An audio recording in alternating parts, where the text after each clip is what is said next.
경제를 읽는 스마트한 습관. 김윤경의 생생경제.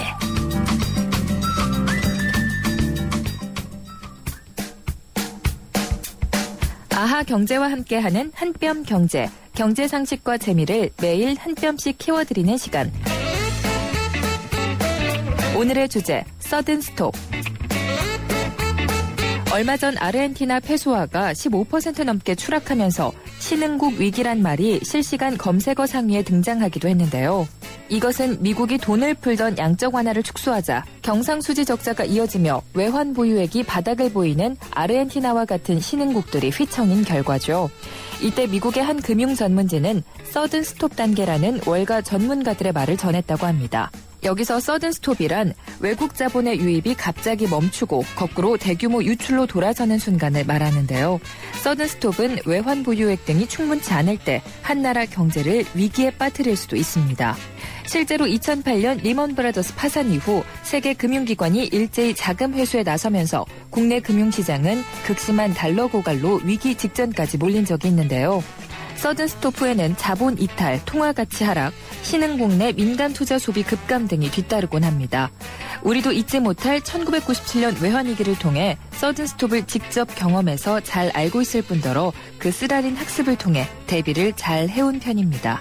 외환 보유고가 3,450억 달러의 경상수지 흑자가 계속되는 등 서든 스톱과 같은 급격한 자본 유출로 오는 위기 가능성은 상당히 낮은데요.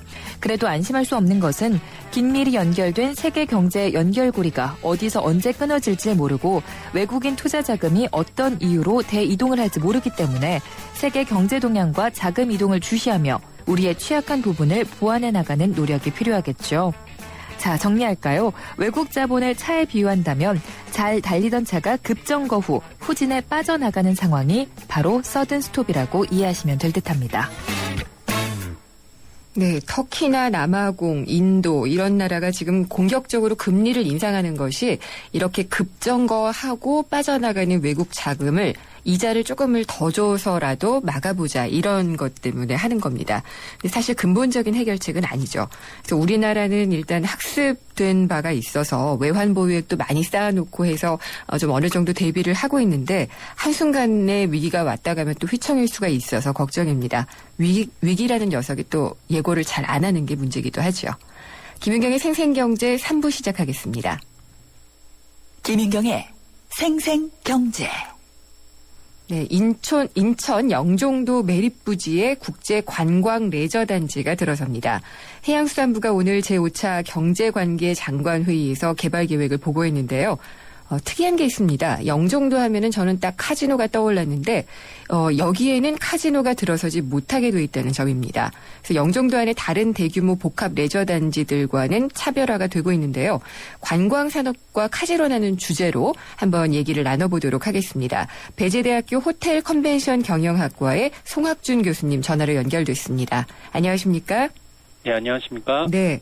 이 영종도 매립지에 들어설 드림 아일랜드 개발 계획이 오늘 발표가 됐더라고요. 네. 예. 대략 어떤 그림인가요? 드림 아일랜드 개발은 방금 말씀하신 것처럼 카지노에 대한 언급은 없고, 네. 한국을 방문하는 외국인 방문객들이 이제 좀 많은 시설을 이용할 수 있도록 관광시설을 확충한다는 측면에서 매우 긍정적인 시도라고 생각되고 있는데요. 네. 다만 말씀하신 것처럼 최근까지 영정되는 카지노가 포함되는 복합 리조트라는 얘기가 많이 나왔었잖아요. 그렇죠. 그래서 예. 그런 것들이 이제 그런 상황에서 어떻게 개발될 것인가 좀 지켜봐야 되는 상황이 아닐까 이렇게 조심스럽게 생각하고 있습니다. 그러면은 여기는 카지노는 빼고 그럼 예. 뭐 놀이시설이라든지 쇼핑시설, 뭐 숙박시설 뭐 이런 것들만 들어선다는 건가요? 예, 지금 언론에서 얘기하는 상황에서는 카지노가 예. 배제된 상황에서 다른 어떤 관광시설, 그러니까 호텔이나 리조트, 그다음에 쇼핑센터, 그리고 테마파크, 네. 워터파크 이런 것들이 개발되는 것으로 알고 있습니다. 그래서 장밋빛 전망을 정부가 내놓기는 했더라고요. 이 복합 예. 리조트 개발하면 일자리가 18,000개가 생기고 파급 네. 효과가 27조 원에 달할 것이다라고 얘기를 하는데 전문가께서 보시기에도 그런 효과가 기대가 되나요?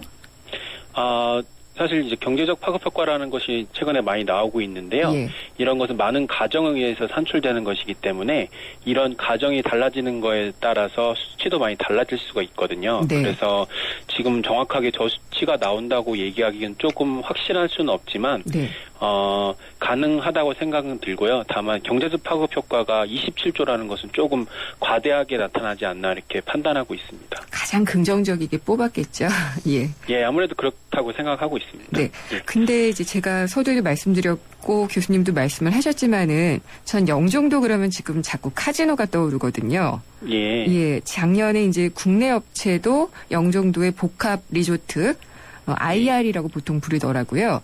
예, 이거를 설립하겠다고 굉장히 야심찬 계획을 밝혔었고, 예. 그리고 또 외국계 자본들도 여기에 많이 참여를 하겠다고 하는데 대부분 카지노를 끼고 들어오겠다고 계획을 세우고 있는 걸로 알고 있어요. 예. 예. 근데 카지노를 이렇게 끼고 개발하는 데가 많은데 여기 드림 아일랜드는 카지노가 없다고 하잖아요. 예. 다른 관광 레저 단지들이 카지노를 끼는 데는 그만큼 수익성이라든지 이런 이유가 있지 않을까 싶은데요. 예, 말씀 정말 잘 하셨는데요. 네. 지금 복합 리조트라는 단어는 사실 싱가포르에서 처음 사용되었고요. 예. 복합 리조트, 싱가포르에서 있는 복합 리조트의 규모가 뭐 5조 원, 최소 5조 원 이상인데, 네.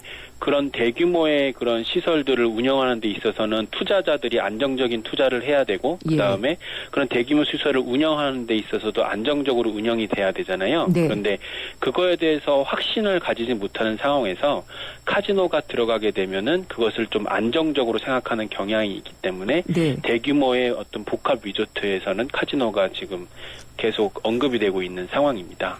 그리고 그 자본들이 다 이제 외국에서 카지노를 하는 자본들이 관심을 보이고 있잖아요. 예, 그렇죠. 예. 네, 카지노를 하거나 또는 유사한 어떤 빠칭코 업체를 하거나 이런 상황입니다. 지금 네. 외국 자본들은. 네. 그래서 이 드림 아일랜드의 자본도 그런 자본이 들어오는 걸로 알고 있는데 그렇지 않습니까?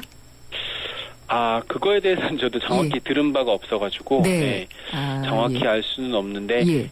지금은 이제 여태까지 그 복합 리조트들은 이제 단일 사업자가 뭐 MGM이요 MGM, 윈 네. 카지노, 윈 카지노 이렇게 대표성을 가지고 나왔는데 이것들은 이제 여러 가지 투자자들을 모아서 하는 것이기 때문에 네. 정확히 지금 파악하기는 좀 어려운 상황인 것 같습니다. 네, 저는 작년에 이제 국내 업체인 파라다이스가 보도자료 낸 것을 봤던 기억이 나는데 거기도 예. 카지노가 끼어 있었고 예. 그러면서 이제 다 연계되는 효과를 기대하고 있다라고 얘기를 했었었거든요. 네. 예. 그리고 그저께죠. 그 관광진흥 확대 회의에서 나왔던 예. 게 또 공교롭게도 외국계 카지노에 대한 얘기가 나왔잖아요. 예. 예, 그때 이제 외국인 투자자들의 자격 요건을 조금 낮춰주겠다. 그래서 많이 들어올 수 있도록 하겠다라고 얘기를 했던 것 같은데요. 예. 예. 제2차 얼마 전에 예. 이 제2차 이틀 전에, 관광진흥 예. 확대 회의에서 예. 그 복합 리조트를 개발하는 데 있어서 외국인 투자자에 대한 자격 요건을 개선을 했는데요. 네. 아직 결정된 것은 아니지만 예. 현행까지는 그 신용 등급을 좀 중요하게 생각해서 예. 신용 등급이 미흡하면 이것을 허가를 해주지 않아 왔거든요. 네. 그래서 그런데 이제 카지노라는 기업의 특성상 카지노는 현금 흐름은 좀 많은 편인데 부채는 조금 현금 흐름은 원활한 편인데 부채는 좀 많은 편이에요. 그래서 신용 등급을 맞추긴 좀 어려웠었거든요. 몇몇 네. 기업을 빼고는. 그래서 보다 많은 외국인 투자자들이 관심을 가지고 투자를 대한 의지를 높일 수 있도록 신용 등급을 개선을 함으로써 신용 등급 말고 다른 어떤 투자 관련된 요건들을 보겠다는 내용으로 좀 개선된 상황입니다. 네. 개선될 것이죠, 이제. 네. 이게 교수님께 자꾸 이렇게 공격적인 질문을 드리는 것 같아서 좀 그렇기는 한데 이게 예. 그 외국계 카지노를 허락을 해주면서 그러니까 사전 심사제가 있었잖아요. 예. 그러면서 그때 신청을 했다가 투자 등급가 이게 좀 낮아서 안 예. 됐던 업체들이 그러면 이번에 대거 들어올 수 있지 않느냐라는 예. 얘기를 좀 하고 있어요. 예, 그래서 좀 네. 이게 특혜가 아니냐라는 얘기도 나오던데 어떻게 보시는지요? 특혜라고 보기에는 좀 시기상조인 것 같고요. 네. 말씀드린 것처럼 만약에 이제 대규모의 정말 대규모의 많은 자본이 필요한 복합 리조트를 건설한다고 했을 때는 예. 사실 웬만한 기업 혼자서 하기는 또 어려울 수도 있거든요. 그래서 예. 보다 많은 자본들이 관심을 가질 수 있도록 하되 그런 자본들이 건전성을 다시 한번 검토해가지고 네. 투자의 문은 열어놓되 실질적으로 투자할 수 있는 사람들은 제한한다는 그런 그 생각을 하시면 될 것 같습니다. 네. 그러면은 지금 사전심사제와 관련된 법이 국회에 계류가 돼 있던데 그것과는 네. 상관없이 이번 계획만으로 좀 쉽게 들어올 수도 있지 않을까 싶어요. 이제 사전 심사제가 여러 가지 이제 논란이 있어서 예. 공모제로 바뀐다는 그런 네. 뉴스 기사를 본 적이 있는데요. 저도 아마 이렇게 공모제로 변환이 될 것 같은데 네. 아직 공모제로 변환이 되지 않았기 때문에 네. 사전 심사제는 유효한 상황이고요. 예. 그래서 작년 12월 18일 정도에 그 리포 앤 시저스라고 하는 그런 예. 컨소시엄이 그 사전 심사제를 이제 최근에 심사를 신청을 했고요. 네. 그거에 대한 결과는 아직 나오지 않은 상황입니다. 아직 안 나온 상태인가요? 예. 예. 3월 달이나 2월 중순에 나올 것 같은데요. 네. 그러니까 외국인의 자격 요건을 좀 느슨하게 해주면 이제 외국인 투자가 많이 되고 뭐 그렇게 예. 되면은 우리나라 일자리 창출이라든지 뭐 시장 부흥에도 좀 도움이 될 것이다. 이런 게 이제 정부의 얘기였는데 예. 카지노 자본이 많이 들어오게 되고 그러니까 지금 드림 아일랜드는 카지노가 없다고 하지만은요. 네. 관심을 보이고 있다라고 얘기가 되는 데가 대부분 다 카지노를 끼고 들어온다고 하니까 예. 영종도와 카지노 이거는 정말 뗄래야 뗄 수 없는 관계가 되지 않을까 싶은데 예. 좁은데 이렇게 카지노가 많이 설립이 돼도 될까요? 물론 많은 예. 카지노가 한 번에 설립되기에는 좀 어렵고 마카오처럼 완전히 카지노 단지화한다는 그런 특별한 계획이 없는 한은 많은 카지노가 동시에 네. 만들어지기는 어려울 것 같고요. 예. 네. 그거에 대한 내용은 분명히 이제 그 카지노가 필요하다 또는 정확히 말하면 복합 리조트가 필요한 이유는 네. 한국에서 자체적으로 만들어내는 그런 방안이 아니고요. 세계적인 흐름이고 카지노 산업의 흐름이 북미에서 아시아로 또 돼 있고 아시아 중에서도 싱가포르, 마카오 그리고 이제 이 동북아시아 쪽으로 오고 있는 것이거든요. 네. 그래서 그런 상황에서 이제 카지노를 생각하고 있는 거라 필요는 하지만 이것을 뭐 어떤 투자자가 어떻게 이렇게 운영해야 하는가는 아직 논의된 바가 없어서 앞으로 향후에는 복합 리조트를 개발한다면 이 법적 체계를 먼저 잡는 것이 제일 중요하다고 생각하고 있습니다. 네.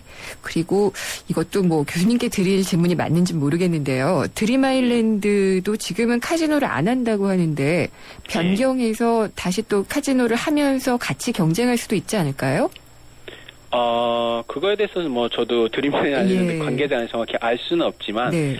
다만 영종도라고 하는 것이 이제 경제자유구역 안에 속해 있는 그런 지역이잖아요. 네. 그래서 만약에 드림 아일랜드가 카지노 사업을 하겠다라고 했을 때는 사전 심사제나 또는 경제자유구역법에 의해서 일정 금액의 투자를 했을 때 네. 카지노를 인센티브로 신청할 수 있는 자격은 있습니다. 네. 그러니까 지금은 카지노가 없지만 나중에 생길 가능성은 배제할 수는 없는 그런 상태라고 볼 수가 있겠네요. 네, 가능성은 있습니다. 예. 예. 그리고 또 이제 카지노 하면은 다 대부분 이제 외국인 전용이잖아요. 내국인은 강원랜드만 있고요. 네. 예. 이 영종도 안에 들어서는 카지노도 내국인 출입을 허용할 거냐가 향후에 또 관건이 될 것 같아요. 예. 예. 어떻게 보시나요? 지금 현재 뭐 사전 심사제를 통해서 하고 있는 카지노는 전부 다 외국인 전용 카지노고요. 이제 우리나라는 뭐 다른 나라와 다르게 말씀하신 것처럼 외국인 전용과 그다음에 내국인 출입 카지노로 이완화돼서 운영되고 있는데 네. 만약에 외국인 전용 복합 리조트가 이제 개발이 만약 국가에 의해서 된다면 예. 가능성을 완전히 배제할 수는 없을 것 같습니다. 네, 하지만 내국인 출입 카지노에 대한 사항은 워낙 민감한 사항이고 대국민들이 국민적으로 관심이 있기 때문에 네. 이에 대한 상황은 좀 자세히 검토되어야 할 어떤 민감한 사항이라고 말씀드리고 싶습니다. 아직까지는 국내 내국인 카지노 추가 허용에 대한 공감대는 아직은 형성이 좀 덜 됐다라고 봐야지 되나요? 예, 예. 아시겠지만 카지노는 긍정적 효과와 부정적 효과를 네. 동시에 가지고 있는 양날의 칼과 같은 산업이라, 실제 지금 내국인 출입이 가능한 복합 리조트를 소유하고 있는 싱가포르의 경우에도, 그 내국인 출입이 가능한 복합 리조트를 만들어 있어서 국민들의 반대가 심했고, 이를 정부가 설득해서 네. 복합 리조트를 건설한 것이거든요. 그랬었죠. 그래서 지금 우리나라 국민들이 카지노에 대해서 부정적 인식을 가지고 있기 때문에, 이런 것들을 좀 설득하는 그런 과정, 그런 것들이 좀 만약에 필요하다면 좀 생각을 해봐야 될 것 같습니다. 그렇군요. 그리고 지금 이 영종도 자꾸 영종도 카지노 이렇게 자꾸 연결이 되는데 영종도가 매력적으로 비춰지는 이유가 있을 것 같아요. 예. 그것은 이제 방금 말씀드렸지만 카지노가 외국인 전용과 내국인 출입 카지노로 나눠져 있는데 한국의 경우에는 지금 이제 그 사전 심사제 그동안에 지원했던 회사들은 전부 다 외국인 전용 카지노를 전제하고 있거든요. 그렇기 때문에 외국인 전용을 카지노를 한다면 외국인들이 가장 많이 드나들 수 있는 그런 지역으로 해야 되겠죠. 그래서 이제 영종도 지역으로 선정을 했고요. 그런 상황입니다. 그렇군요.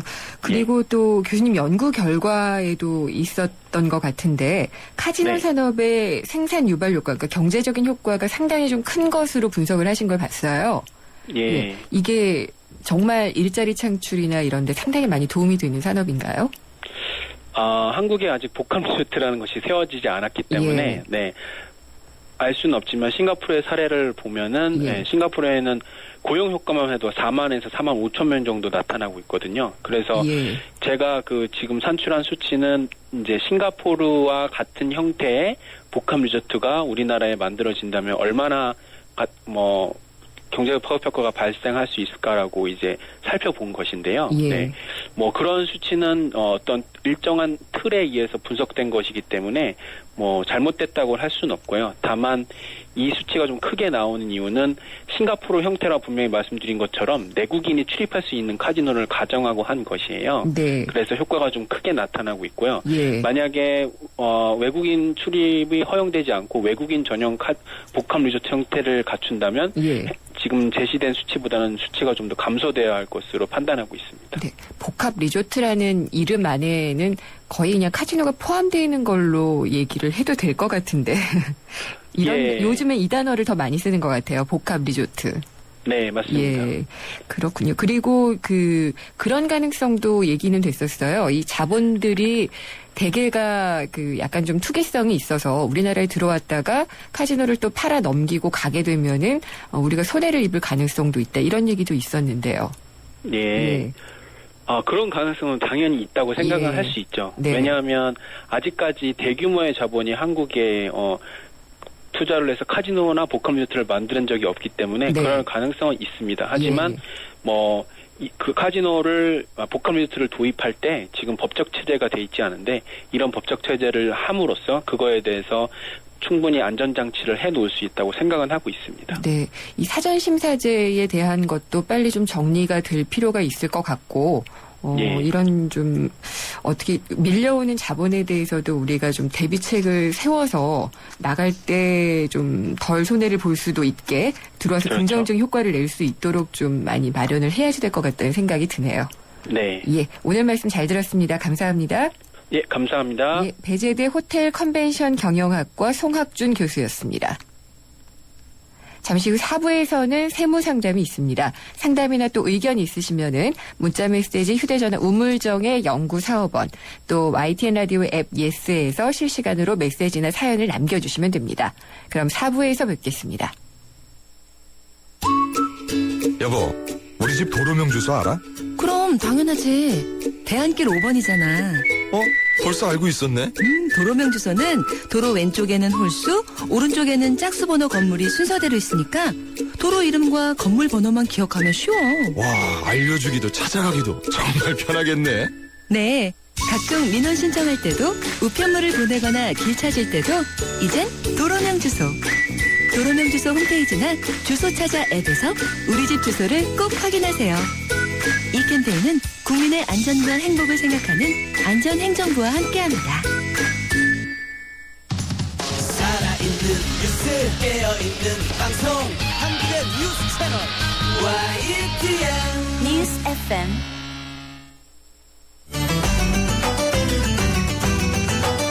한 걸음 더 경제와 가까워지는 오후 김윤경의 생생경제.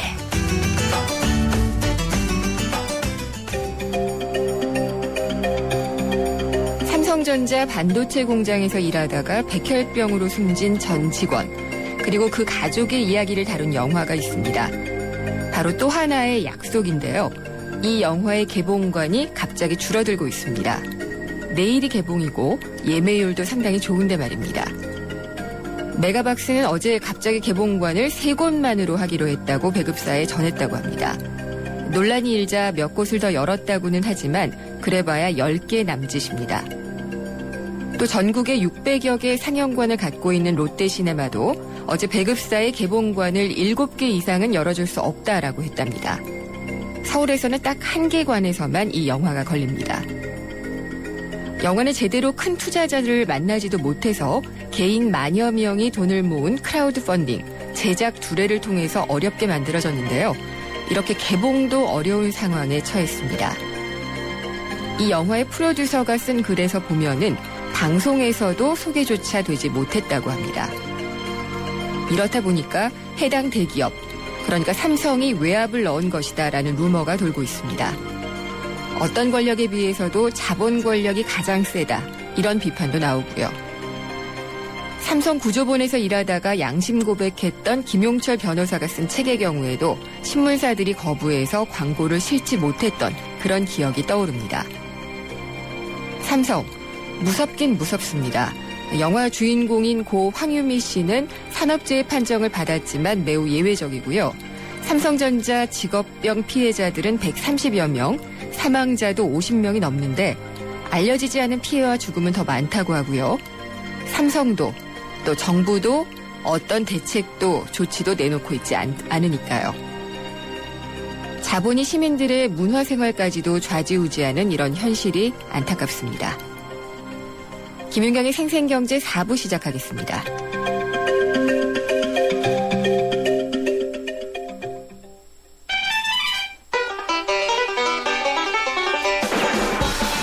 생생 재테크 정보 듣다 보면 어느새 터득되는 재테크 가이드. 세상의 베이스가 되다 포스코 협찬으로 김윤경의 생생경제 4부 시작하겠습니다. 지금은 이제 금융상품 백서의 시간인데요. 이번 달 급여에 소득공제에 대한 환급이 이루어질 예정인데 월세 소득공제에 대해서 말들이 좀 많이 오가고 있다고 하네요. 어떤 게 그 관건이고 문제인지 서춘수 신한은행 목동 하이페리온 지점장 전화로 연결해서 알아보도록 하겠습니다. 안녕하십니까? 예, 안녕하십니까? 네, 오랜만에 뵙는 것 같습니다.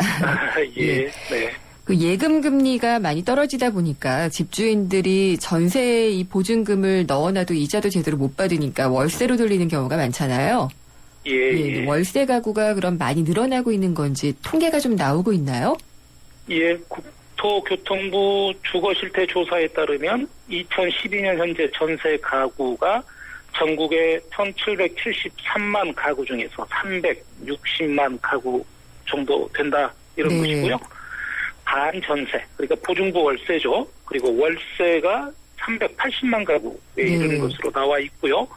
한국감정원이 지난해 10월에 발표한 자료를 보면 우리나라 월세 가구가 315만 가구다, 뭐 이런 자료가 있습니다. 네. 그러면은 월세가 최소한 한 300만 가구에서 400만 가구 정도는 된다는 그런 얘기일 텐데 네. 월세를 낸다고 해서 모든 가구가 소득공제를 받을 수 있는 건 아니죠? 예, 그렇습니다. 예. 2010년에 처음으로 월세 소득 공제 제도가 도입이 됐고요. 공제 대상을 보면 요건이 있습니다. 네. 첫째, 무주택 세대주이어야 하고요. 두 번째는 세대원이 없는 단독 세대주도 물론 가능합니다. 네. 어쨌든 무주택 세대주여야 된다. 두 번째는 주택 규모입니다. 국민주택 규모 이하, 그러니까 전용면적 85제곱미터 이하 주택이어야 하겠고요. 네. 세 번째 조건이 총 급여액 5천만 원 미만의 근로소득자이어야 합니다. 물론 임대차 계약서 상의 주소지와 주민등록 등본상의 주소지가 동일해야 하고요. 그러니까 전입 신고를 해야 합니다. 이런 조건을 갖춘 분들이 연말정산 신고하실 때 네. 임대차 계약서 사본, 그리고 주민등록 등본, 그리고 월세를 이체한 증빙 서류, 뭐 예를 예. 든다면 계좌 이체 내역서라든지 무통장 입금증 이런 것들을 제출하시면 월세 소득공제가 가능하겠습니다. 그러면 이 조건들을 다 맞춰야 되는 건가요? 하나라도 예, 빼놓지 그렇습니다. 않고요. 예. 예, 네. 그러면은 상당히 좀 줄어들 것 같다는 생각도 들고요. 네. 그다음에 이제 무주택 세대주인데, 그리고 이런 국민주택 규모 이하인데, 반전세로 사는 경우도 있잖아요. 예. 그런 경우에는 반전세라면은 조금 또 월세 금액이나 이런 게 달라질 수도 있는데, 그런 네. 것은 상관없이 그냥 월세를 내기만 하면은 그런 조건들이 맞춰지면은 소득공제가 가능한 그렇습니다. 건가요? 예. 예, 그렇습니다. 그렇군요. 그러면은 이런 조건을 충족하면은 소득공제는 얼마까지 받을 수가 있나요? 예, 2012년에는 월세 공제율이 40%였습니다만, 네. 2013년부터 50%로 확대가 됐고요. 공제 한도가 총 300만 원까지입니다. 예. 그런데 내년 1월 월세 소득공제는 더 확대가 됩니다. 월세 세입자에 대한 어떤 보상 차원에서 정부가 확대를 했는데요. 예. 공제율이 60%로 확대가 됩니다. 그리고 공제 한도도 500만 원까지 대폭 확대가 됩니다. 네. 그러니까 내가 매달 100만 원씩 월세를 냈으면 1년 동안에 총 1,200만 원을 낸 셈이 되겠죠. 예. 이 중에 60%가 720만 원입니다만 공제 한도가 500만 원까지이니까 네. 500만 원 소득공제를 받을 수가 있습니다. 그게 내년부터는 500만 원이고 올해는 300만 예. 원인 거죠. 예, 그런데 올해 1월 1일부터 낸 월세를 내년 1월에 소득공제 신고하니까요. 예. 이미 적용이 되기 시작했다 이렇게 보시면 되겠고요. 예. 올해부터 바뀌는 제도가 또 있습니다. 네. 지금까지는 세대주만 소득공제가 가능했지만 올 1월 1일부터는 세대주 대신 세대원이 소득공제를 받을 수 있도록 제도가 바뀌었습니다. 그러니까 예.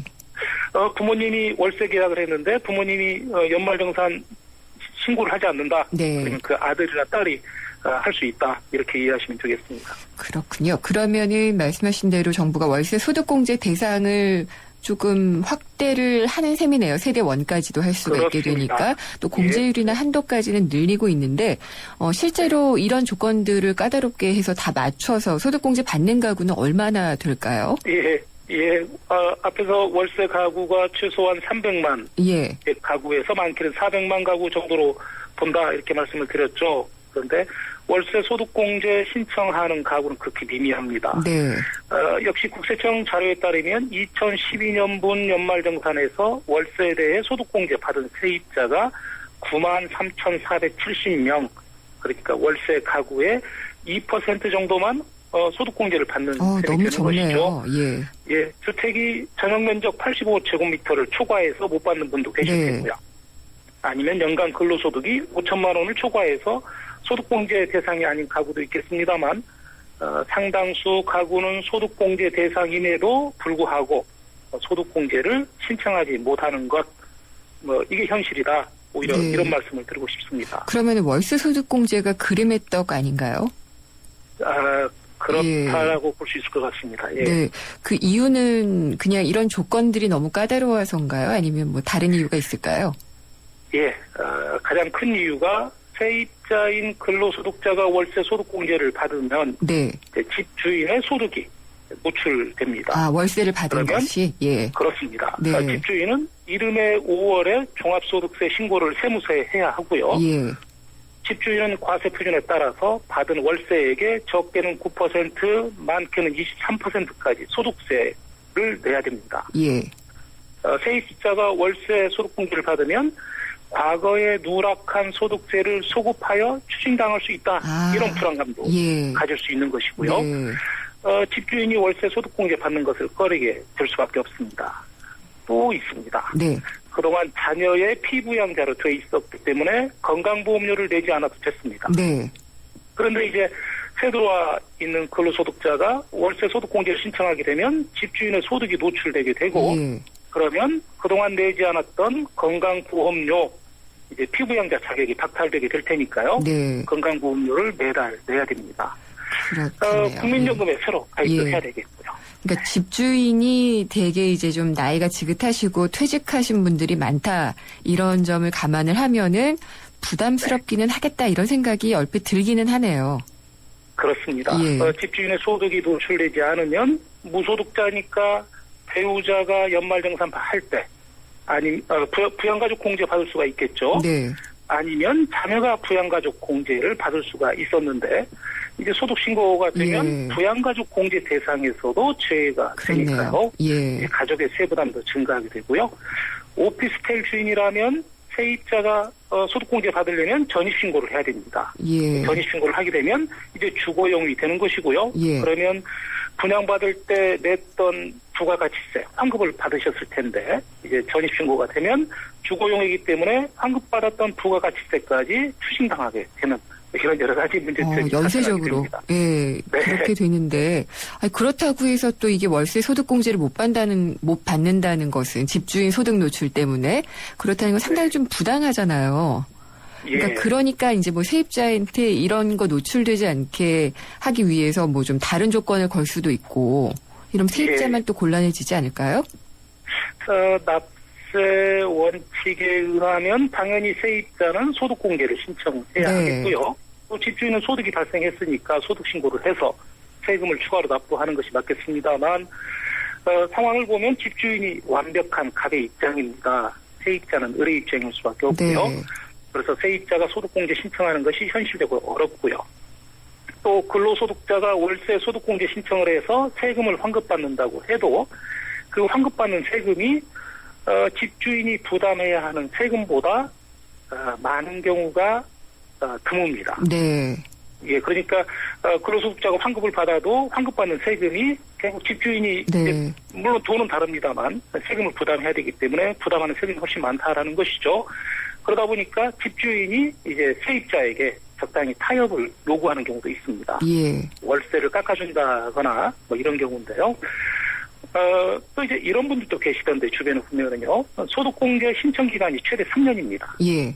그래서 월세로 살고 있는 동안에는 소득공제 신청을 하지 않고 조용히 있다가 이제 계약이 종료되고 나서 3년 안에 신고하면 다 환급받을 수 있으니까 네. 그때 신고를 해서 세금을 환급받겠다 뭐 이런 계약자도 있습니다. 사실상 참 이게 눈 가리고 아웅이고 서로 그렇게 되는데 답답하다는 좀 생각이 드는데 제도의 허점이 너무 많고요. 좀 개선책이 마련돼야 되지 않을까 이런 생각이 좀 듭니다. 예. 오늘 말씀 잘 들었습니다. 감사합니다. 예, 감사합니다. 신한은행 목동 하이페리온 지점 서춘수 지점장이었습니다.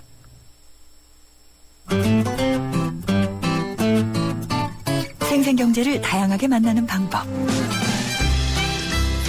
YTN 라디오 앱 예스와 웹사이트 김윤경의 생생경제 또는 트위터 YTN_이코노미로 실시간 듣기와 다시 듣기를 하실 수 있고 방송 내용에 대한 문의와 의견을 주실 수 있습니다.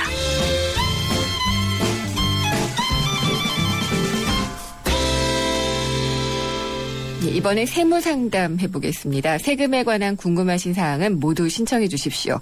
세무법인 부강의 유재선 대표 세무사께서 나오셨습니다. 안녕하십니까? 안녕하세요. 네.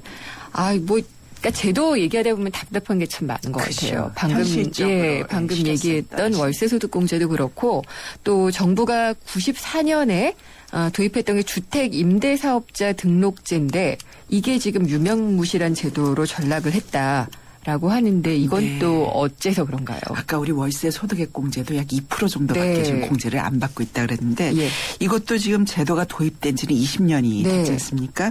그런데 2012년 기준으로 임대사업자 등록한 가구주가 약 6% 정도. 한 5만 4천 명 정도의. 한 20년 동안요? 네. 그러다 보니까 이게 사실은 별다른 효과 없이 제도만 존치돼 있는. 결국은 민간 임대인들이 임대사업자 등록은 전혀 뭐 관심들이 없으시다는 얘기죠. 그렇다는 얘기네요. 아무래도 아까도 원인 얘기하시면서 소득이 노출되지 않느냐라는 얘기를 하셨는데 이 제도도 비슷한 것 같아요. 맥락이.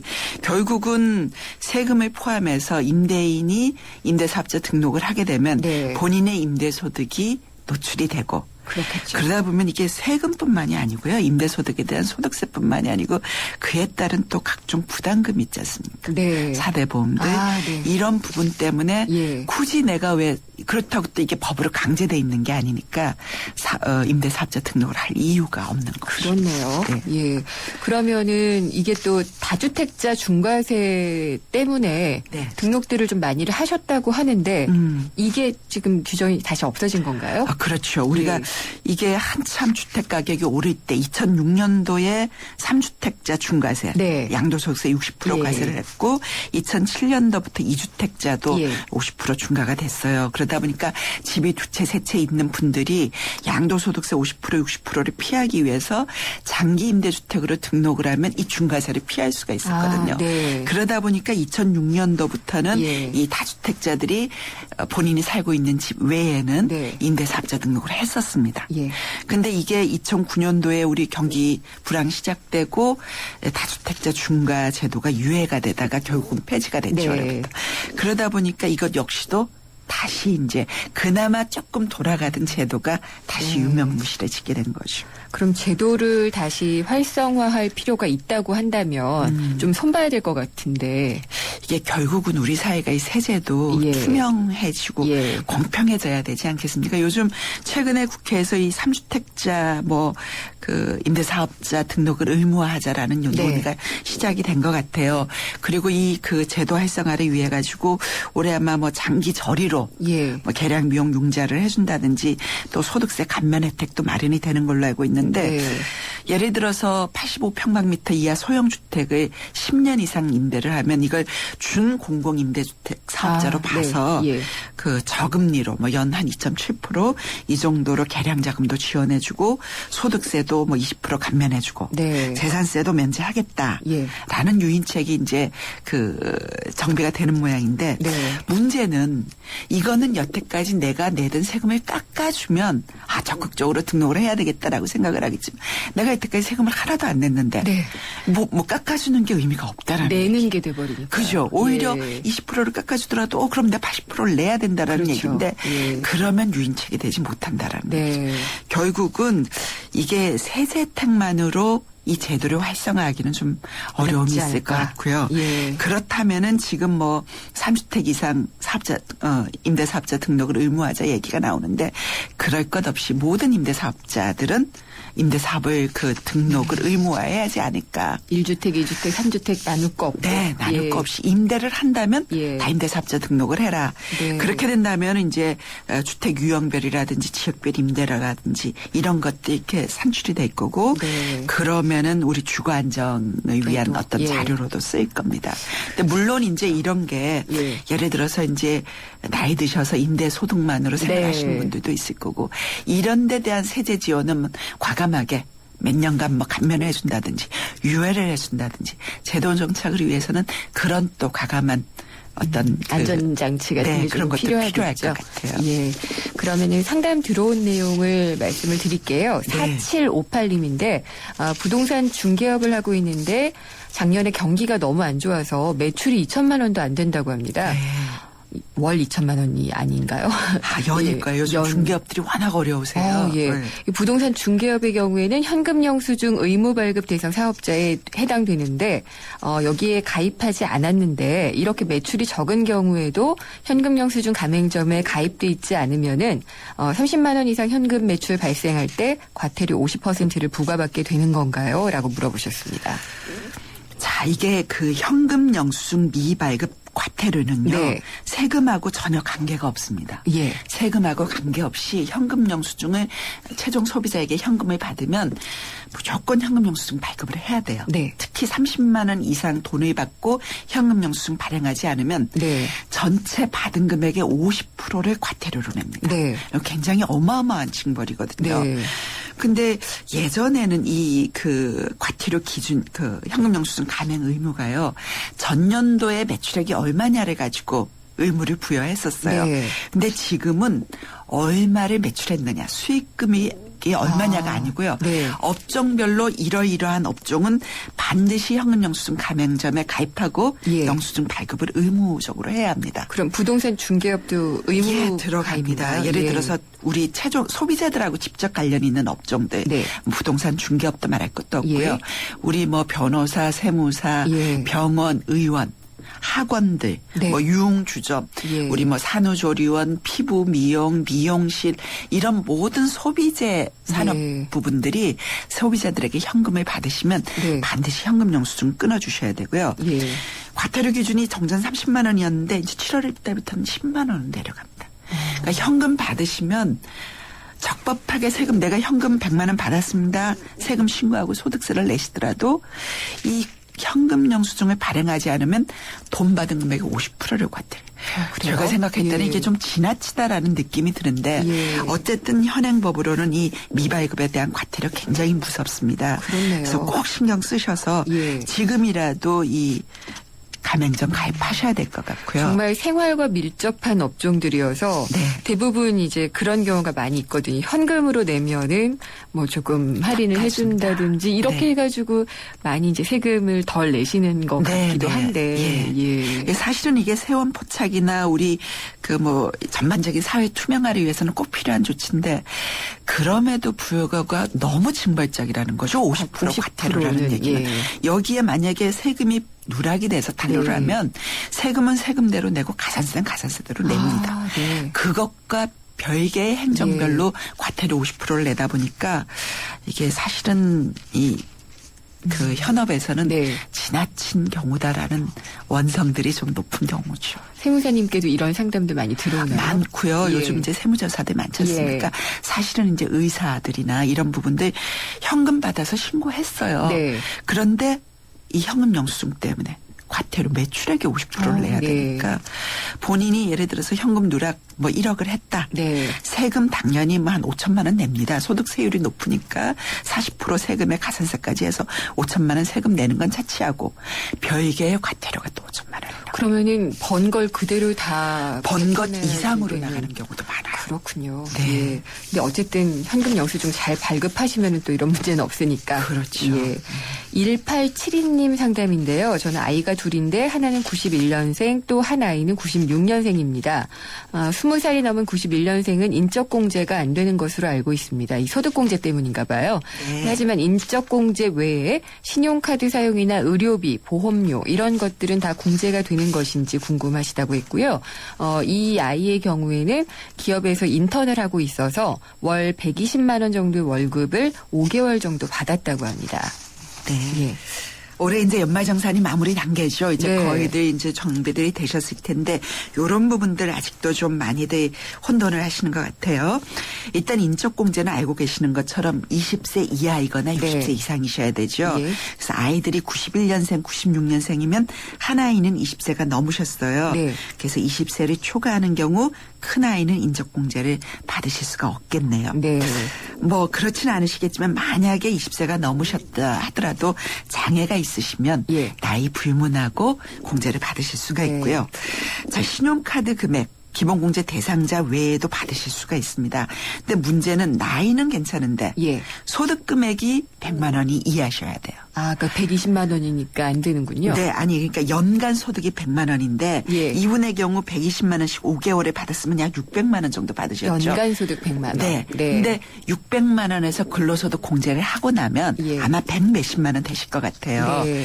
그런데 100만 원을 초과하게 되셔서 네. 자녀분이 사용한 신용카드는 공제를 못 받으세요. 만약에 이분이 딱 500만 원 받았다 인턴으로. 그럼 400만 원 공제하고 100만 원이거든요. 네. 그 한 달에 딱 차면 받으실 수가 있는데 네. 조금 초과하실 것 같고요. 네. 의료비는 어떤가요? 의료비는 나이나 소득에 관계없이 부모님 받으실 수 있습니다. 아, 네. 네, 받으실 수 있고 보험료는 또 나이가 안 되면 공제를 못 받습니다. 이것도 20살인가요? 네, 안 돼요. 이게 네. 소득, 이게 공제별로 요건들이 다 틀려서 네. 다들 어려워하시는 것 같습니다. 그렇군요. 정말 뭔가 의료비 같은 경우에는 다 된다 이렇게 네. 알고 있으면 되고 인적공제는 20살을 넘어가면 안 되는 걸로 네. 알고 있어야지 되겠군요. 아 정말 복잡합니다. 네. 그리고 예 지금 들어온 질문이 있는데 여기서 좀 마무리를 해야 될 것 같습니다. 네. 다음 주에 또 뵙겠습니다. 감사합니다. 고맙습니다. 네. 침대는 과학이다. 침대과학 50년이 이룬 세계 최고 기술력. 배우던 나라에서 가르치는 나라로 우리 침대에서 자기 할 것이다. 전 세계인을. 에이스 침대. 네, 오늘 국회에서 여수 앞바다 기름 유출 사고에 대한 당정협의회가 열렸는데요. 여기 참석했던 윤진숙 해양수산부 장관. 웃기도 잘 웃으시는데 또 말실수를 하셨네요. 1차 피해는 GS칼텍스, 2차 피해는 어민. 이런 말을 하셨다고 합니다. 이런 생각 가진 분이 어민들의 피해 보상 문제를 제대로 진두지휘를 할 수 있을까요? 또 어떤 해명을 들려주실지 궁금해지는데요. 참 갑갑하다는 생각이 듭니다. 오늘 순서 마치겠습니다. 김윤경이었습니다.